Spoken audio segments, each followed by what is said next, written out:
Thanks to a lady that we do not mention enough called Ruza Blue. Know the name. Know the name. This is education right now.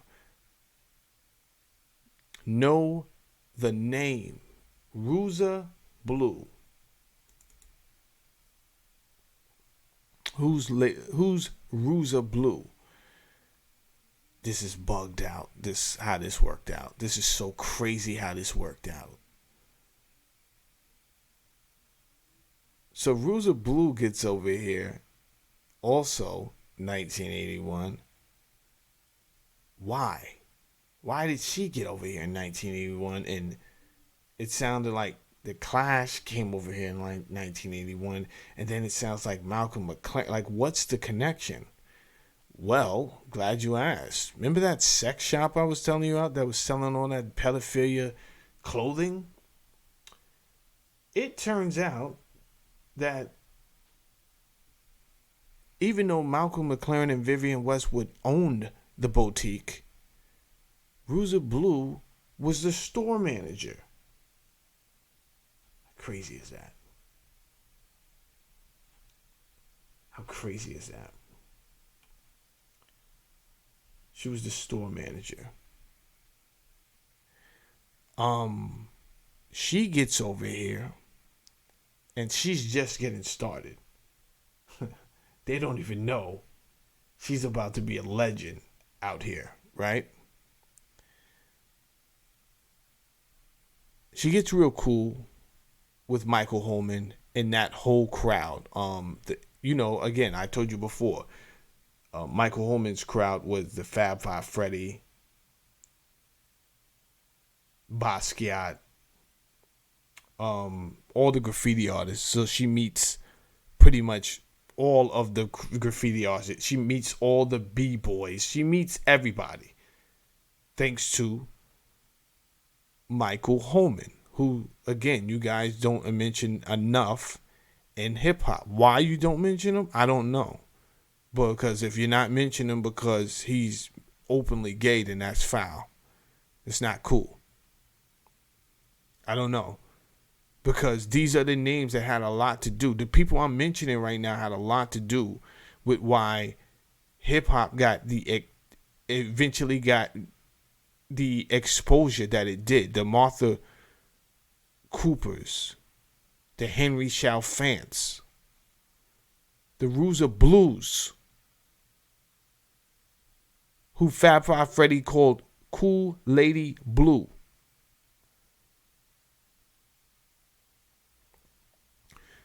Now, Ruza Blue managed the sex boutique for McLaren and Vivienne in London. She arrived in New York as well as in 1981 and started promoting parties.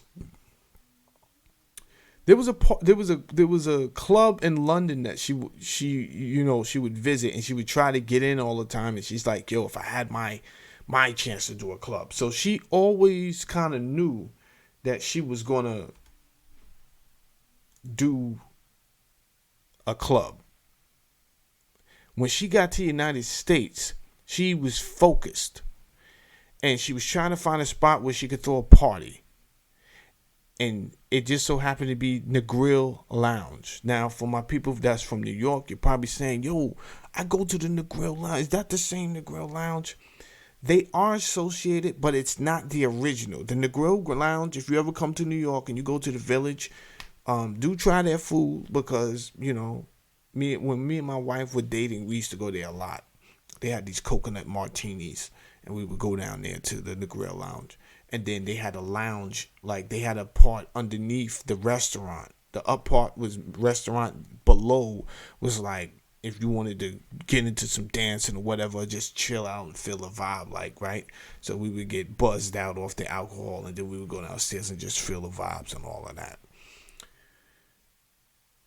The Negril Lounge that she was at, like I said, it is associated, but that Negril Lounge or Negril only lasted for 10 years, right? So she started doing Tuesday nights over there With who? With who? She started doing Tuesday nights. It didn't move eventually to Thursday nights. But anyway, she started promoting nights with the people that Michael Holman introduced to her, her new friends, right? Which was the Rock Steady crew, Bambaataa's DJ Jazzy J. Now let's just stop right there for a second. Why did Michael Holman feel so comfortable bringing Malcolm McLaren up to Bambaataa's powwow like that? Because he's a downtown. First of all, Michael Holman started as a banker, right? So even though it looks like he's mixed with a little bit of black, he's like light skinned. Maybe his mom's could have been white, his plops could have, one of those, right? He looks like a light skinned black guy. But he has a white name too. That's crazy. But at the same time, that's not his energy. And as we can see later on, he came out to be openly gay.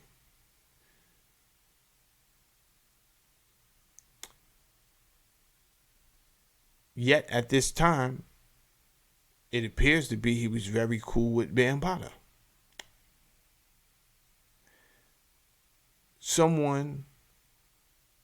Because you guys keep telling me and arguing with me that the streets, hip hop started in the streets. And then today, there's this big street image, just a lot of machismo and all of this. And yet one of the founding fathers of hip hop, it spent a lot of time around the homosexual people who today it is shunned upon, right? Everyone is calling this one a mook and this one this. And yet, did Bambaataa understand a business relationship, or was there more to it than that? Did he have a private side that he didn't want anybody to know about, and he built these relationships? It could be either one. I'm not, Either way, at her parties, Ruza Blue comes over here. She starts throwing parties with DJ Jazzy J, who's Bambaataa's DJ, right? And little fun fact here. DJ Jazzy J introduced Rick Rubin to Russell Simmons. And he really was an intricate part in helping form Def Jam. In all actuality, the first single that was released on Def Jam was It's Yours by T. La Rock and Jazzy J. So, as we see, Jazzy J is an early member of the Zulu Nation, and we dare say Bambaataa's prodigy. I would love to just show you something real quick that is kind of hilarious to me, because if we look at this picture, is it me or is Bambaataa furious at Kurtis Blow hugging on Jazzy J? Oh my God. He's watching him like a hawk. Bambaataa is trying to see if he's enjoying this thing. Like, where's this going? You understand? Like, I hope you don't got no ideas. This picture's crazy. And I wish it was 4K, because I would zoom right in on his face like, yo, Bam, you gotta chill out, my brother. Like, no one is interested in Jazzy J's cheeks. Like, you gotta chill, bro. Let Jazzy J work. You understand? You're doing too much, right? He's seething hot over there right now.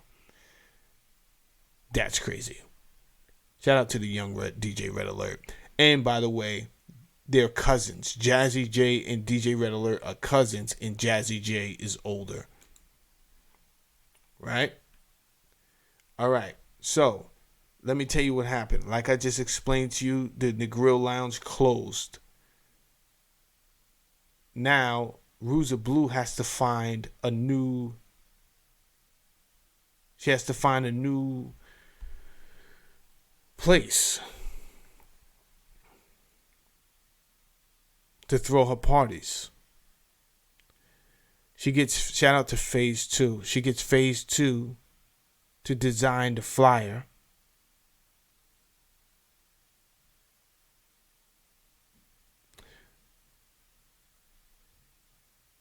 But one thing I will say is that, okay, let me give you the story like this. Negril closes. She has to find a new place to do her parties. She finds a spot called the Roxy, but it's like a roller rink, but it's really kind of way too big in her opinion, and Fab Five Freddy, because when she went to go check it out, she brought Fab Five Freddy, and Fab Five Freddy just kind of told her like, "Yo, in my opinion, it's kind of too big." And what she did was she cut it in half with a curtain, and therefore she was able to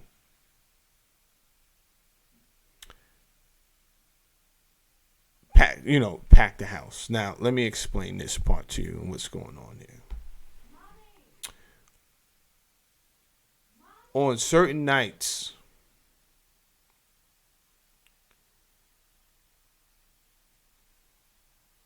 she would have people come, and then if she was promoting the Bow Wows, right? And then the hip hop people showed up. It's like they didn't really come to see that. And then vice versa. She was promoting the Rocksteady crew.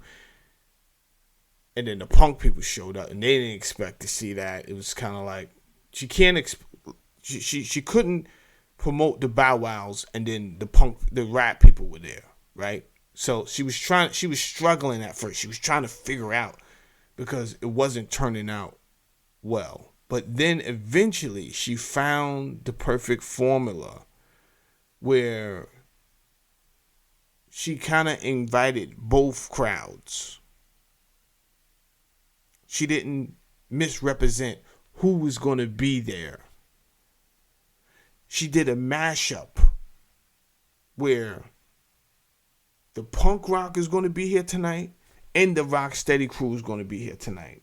So when both crowds showed up together, they were not lied to. Who you came to see is going to be here. But they were kind of shocked at the same time, like, yo, what is these people doing here, though? Right? Because on one side, you got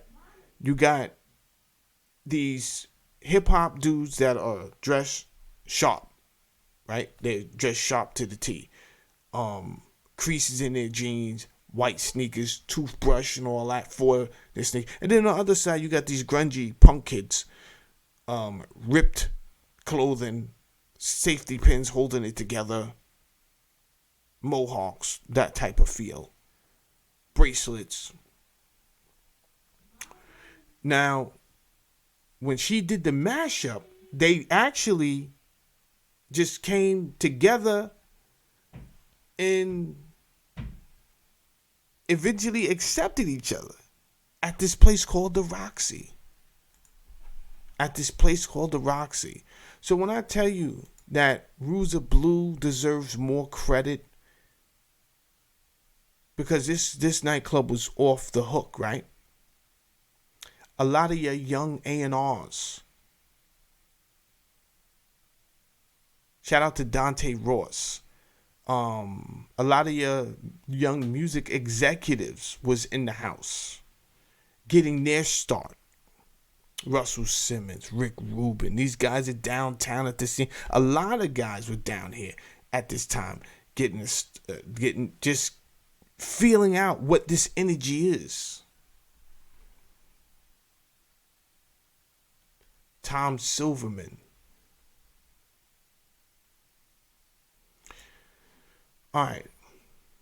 This group right here, this is the world famous Supreme Team. If you look right in the middle there, you're going to see a Malcolm McLaren.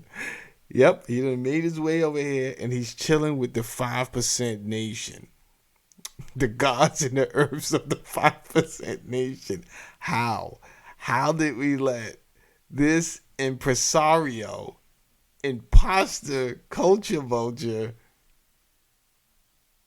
who was spearheading punk music, How did we let him in and get around the gods and the earths? I dare say I don't think the gods knew that he was pushing pedophilia right before he got to their doorstep. I dare say that. Anyway, let's read what we got going on here. This group is credited as the first hip hop group to incorporate 5% teachings in slang into their music. The group rose to international prominence when punk impresario Malcolm McLaren recruited Say Divine and Jester Law. So here's the thing. Say Divine and Jester Law had a radio show in New Jersey, and Malcolm McLaren was he wanted to culture vulture on this thing called rap music, but he just didn't.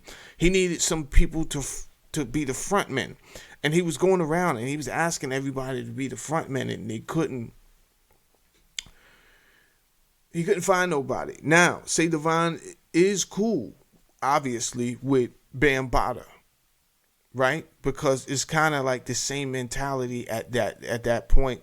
Bambaataa starting the Zulu Nation, and again, I think the Zulu Nation was a massive idea.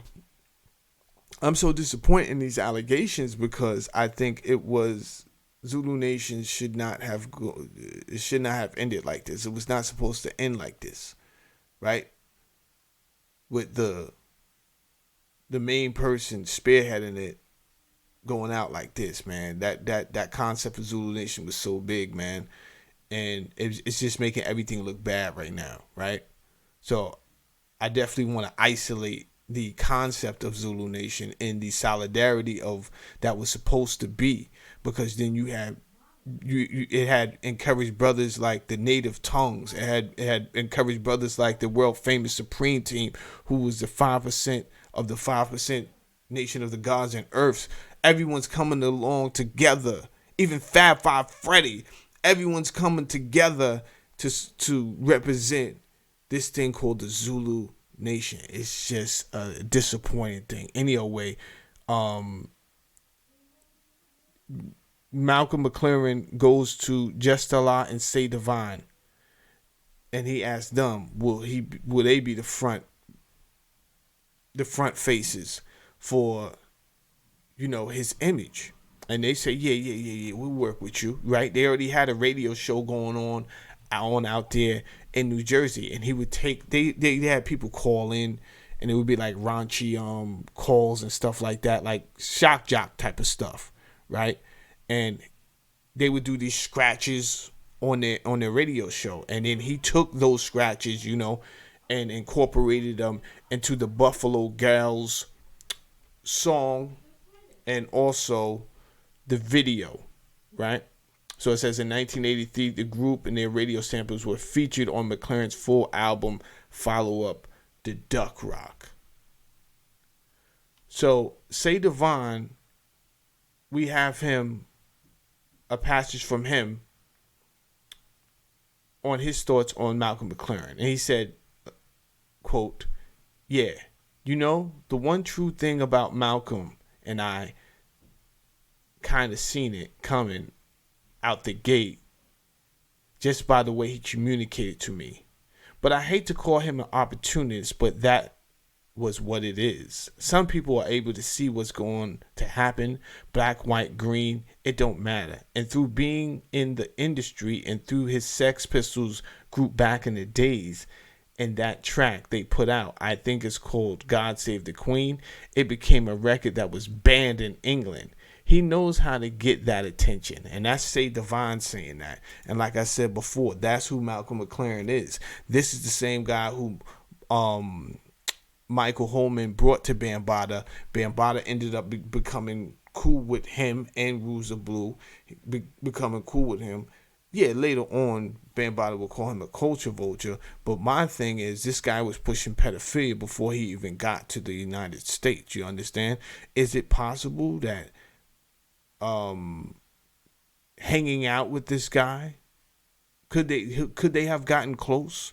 Could he have brought over some of those taboo ways, is what I'm getting at, because the allegations that are being alleged right now that Bambaataa is accused of is pedophilia.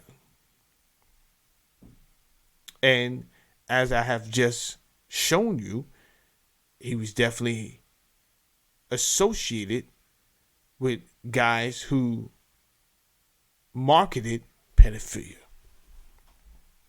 All right, we're at the end of this video, but we're not going to end before I introduce you to a guy named Tom Silverman. Tom Silverman was a journalist, right? And he wrote more or less about music and stuff like that, right? So he's downtown at a record shop called Downstairs Records, and there's all these kids from uptown and the Bronx coming in there looking for certain records, right? The records with the breaks. So he asked them, how do you know which records has the breaks? Like, how do you know this, what to ask for? And they told him, the cat uptown, Bambaataa, down with the Zulu Nation, he's playing all these things. So Tom Silverman goes to check out who this Bambaataa is, and he ends up at a Zulu Nation anniversary party, and Silverman keeps coming back. Like he makes a couple of trips to come see African Bambaataa DJ. He kind of likes his style. Like if a fight would break out, Bambaataa would know how to like calm it down just from the music alone. He would just stop playing the music, and then he would start playing something else that was bad, and then people would like hear that, and then the music alone, they said, was just make people stop fighting. And then Bambaataa would be like, yo, if y'all want to continue hearing the music, stop fighting. People would stop fighting, then it would go back to dancing. Well, eventually, Tom Silverman had an idea to start his own label. He shows back up one night, and this time, before he leaves, he gives Africa Bambaataa a pre-made card, and on that card, it read, African Bambaataa, Master of Records, and Africa Bambaataa comes over to Tommy Boy Records, and they released Jazzy Sensation in November of 1981. Now, how do we get to Planet Rock, which is a combination of Kraftwerk, Babe Ruth the Mexican, and some magic worked by a dance music producer called Arthur Baker that you see down there, and John Robbie. John Robbie had also he had like an electronic song out at the time that Bambaataa used to listen to. So they got cool. So what Tom Silverman did was he kind of seen the vision. He sent all three of them, Bambaataa, Arthur Baker, and John Robbie, to a studio called the Village Vanguard. It was a music studio, obviously in the village, and they create what we hear now today as Africa Bambaataa's Planet Rock. Now, if you give me a second, I want to try to find some of that. See if I can find some of that Kraftwerk for you.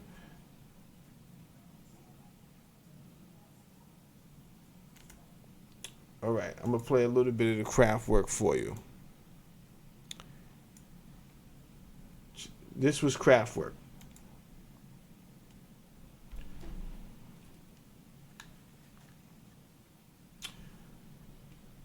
It's crazy because I'm doing this live, and of course because I'm doing it live, it's going to take all day and embarrass me.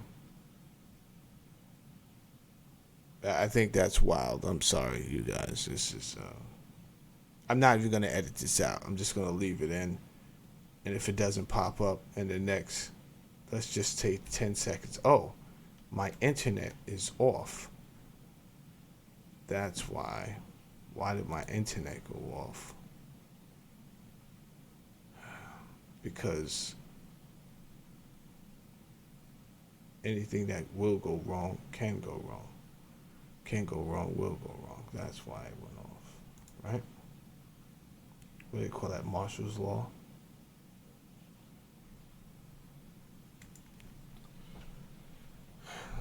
So I'm not going to waste time with that right now because it just doesn't make sense. So that I did want you guys can listen to Kraftwerk on your own, and obviously Babe Ruth's the Mexican. So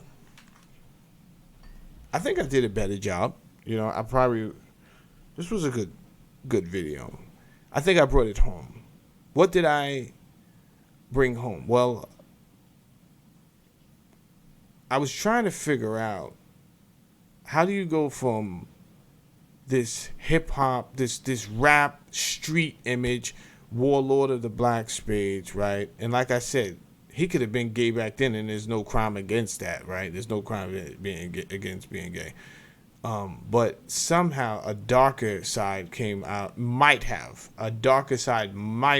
because he has not been convicted of anything, came out of him. And there are groups of people alleging that the Bambaataa took advantage of them while they were young boys.